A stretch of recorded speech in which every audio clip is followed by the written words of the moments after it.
Hello everyone. Today we're going to be making some homemade bread, and I have tweaked recipes and made one that I really like, and I hope you enjoy this. If you do, press like, comment, subscribe. Okay, this calls for 4 cups of flour, and I am using bread flour. You'll be fine if you use all-purpose flour. And I sifted this with a sifter spoon. And you need salt. You need 2 teaspoons of salt. You're going to need sugar is 8 tablespoons. And that's a little under a half a cup. And then you're going to need some yeast. And this is 3 tablespoons of yeast. And I put a little gluten in. That's about a teaspoon of gluten. You don't have to put this in if you don't want to. And 1 cup of oil. And this can be any oil that you want. Now the recipe I will link below. And we are going to be using my bread machine. It is a Oyster. So that you can see this.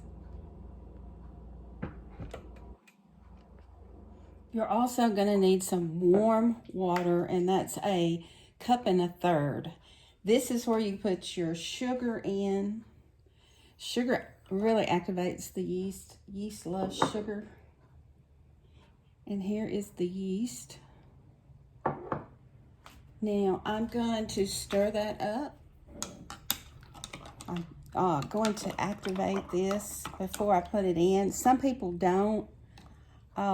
It's a no-no for salt and yeast to mix because it kills the yeast. And sugar and yeast are best friends. So I'm going to set this aside. Now here is my flour. I'm going to go and put my salt in that.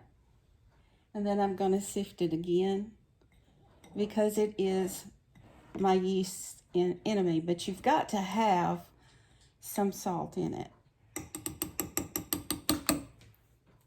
So I just put the salt and the flour in my bread machine. This is hard for y'all to see, but I will get it fixed. Okay, then I'm gonna add my gluten, which is this. Like I said, this is optional.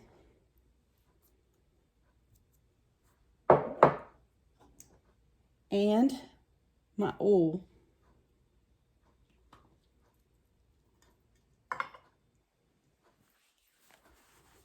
And it's going to take my yeast maybe 5 minutes to start churning in there, bubbling up, activated.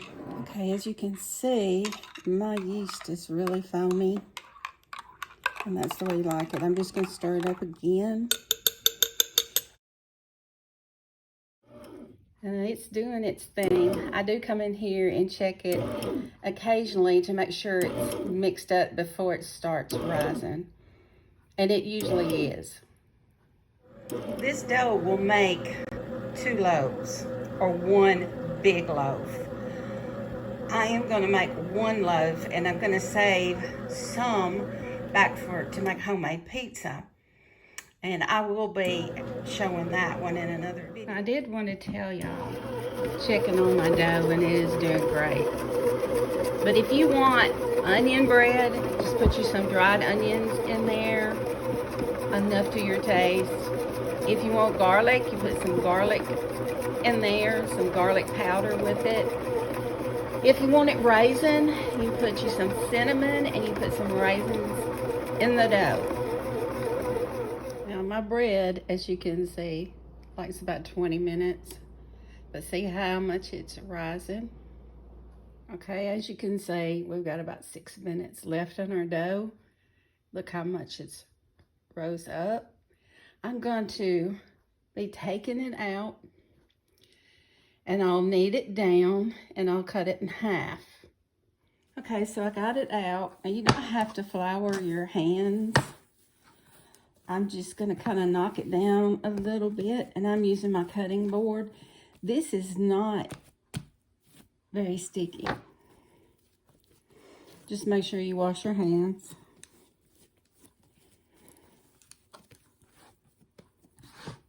And if you over knead it, it won't turn out right. So you don't want to knead it too much. Just enough to kind of knock it down.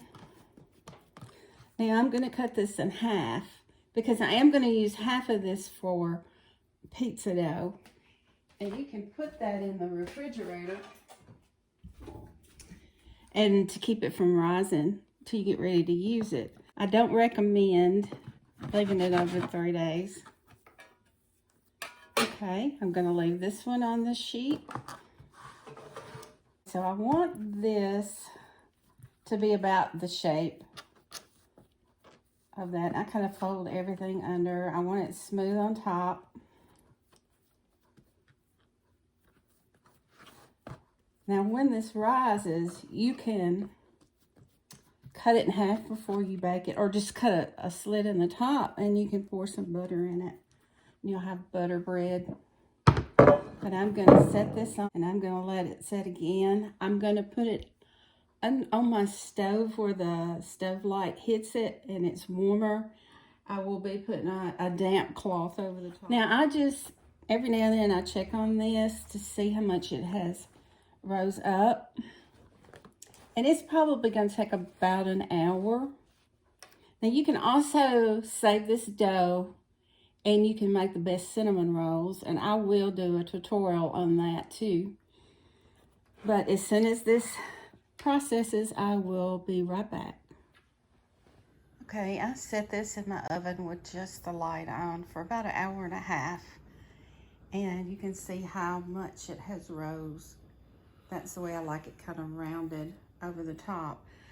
Now I've preheated my oven to 350 and I'll cook it for about, or bake it for about 20 minutes. But I will check it in between that time.